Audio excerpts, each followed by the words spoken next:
everyone, welcome back to the Crafty Author. My name is Anisa. I am the Crafty Author and welcome to my quilting studio. We are going to make a wonderful project with the Tulip Pink Floral Reef fabric line. We're going to be using this really great pattern from Missouri Star Quilt Company called Snappy Pouch. These are so much fun to make and they are perfect for snacks on the go, for storing your clips, for your sewing projects. If you're going on a retreat or to your guild, you just pop it in your bag and you're good to go. And the best part is that this pattern is going to be free all the way through May 31st because Missouri Star has so graciously gifted this to my followers for free. So stay tuned till the end and learn how to grab this for yourself.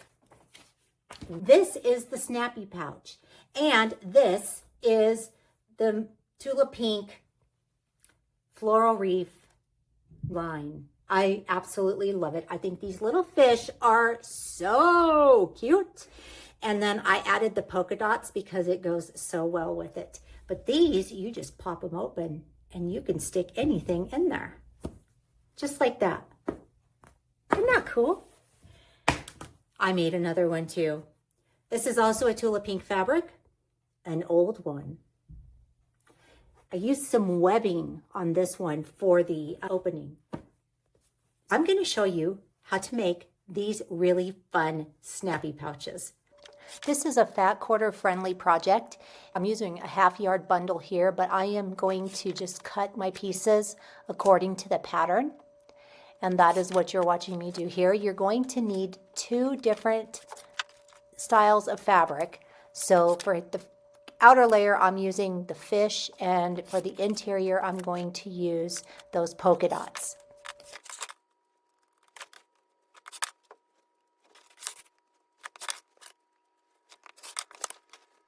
Now I'm preparing my fabric and my batting so that I can quilt the exterior portion of this bag. And I'm just trimming around the corners so that it's nice and clean when I go to sew it. I'm ready to start quilting my exterior piece. I'm just sewing some straight lines across. And then once I get finished doing those straight lines, I'm going to flip it around and go and do squiggly lines all over the rest of the bag. This is going to give it a really neat textured look on the outside.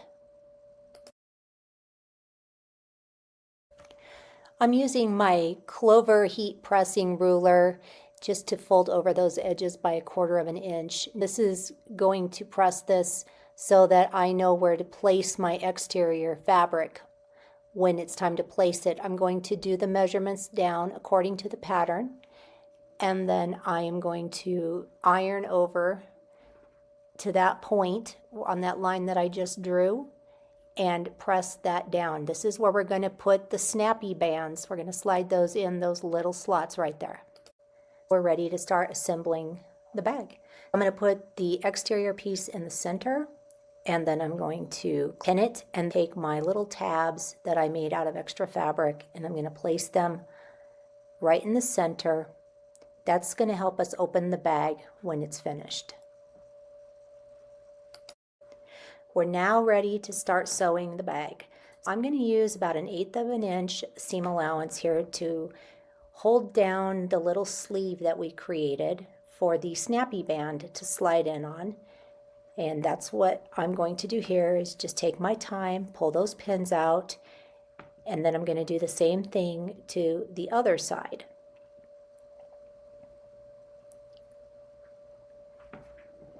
You want to go slow because you don't want to get that nesting going on underneath your needle, and then you'd have that mess with the thread there. So just go slow.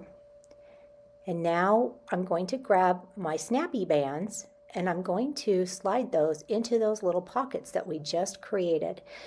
Now I want to leave enough of an allowance on the sides so that I have enough room for stitching, because I'm going to be stitching with 1/4 of an inch, and then I'm going to be stitching with a 1/2 inch. I'm sorry, a 3/8 inch seam allowance.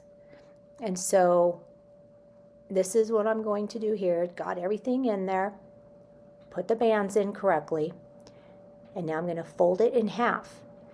and I'm going to stitch down the sides. Now this is where I'm talking about where you need to have enough room so that you don't sew over that snappy band. Otherwise, you'll break your needle and you'll be scared. So we don't want to do that.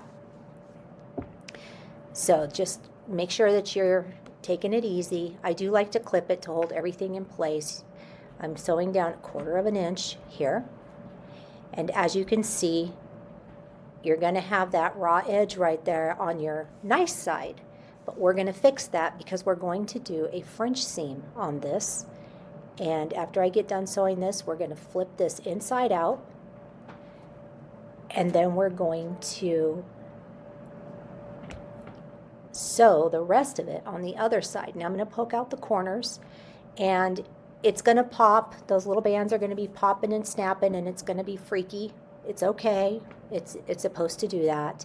And it's going to feel wonky and weird. And again, it's okay for that. And now I'm going to create the French seam. And what this is going to do is it is going to enclose our seam and give us a nice seam on the inside and the nice seam on the outside. So everything will be nice and finished. And I did use white thread so that you could actually see what I was sewing. I should have used black because it would have just blended in perfectly, but for the project it worked out great so you could see it. Missed a spot here, so I went back and I made sure that that part of it was closed. So if you miss a spot, make sure you do that.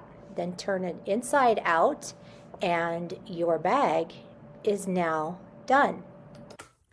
All right, so that is it for me today. I hope you enjoyed this tutorial on how to make the Snappy Pouch by Missouri Star Quilt Company. I think it turned out so amazing. I absolutely love the polka dots. The only thing I would do different next time is use matching thread. I used white because that's what I had in my machine. I would use black next time, but you know what? It turned out great, and I'm going to put all my new English paper piecing pieces in here. I think I might actually use this one for my car to put like tissue and little light snacks and stuff for my grandkids. I just think it'll be so cute, and they'll love it, and they'll be able to just get into the pouch and get what they need, and then we're good to go. So if you would like to follow me on social media, the links are down below in the description box. Don't forget to give this video a thumbs up. You'll get notified each and every time that I upload an awesomely cool new video, and keep on crafting. I'll see you guys next time. Bye-bye. To claim your free pattern, head on over to my Facebook page @the Crafty Author and go to the pinned comment, and you can enter there.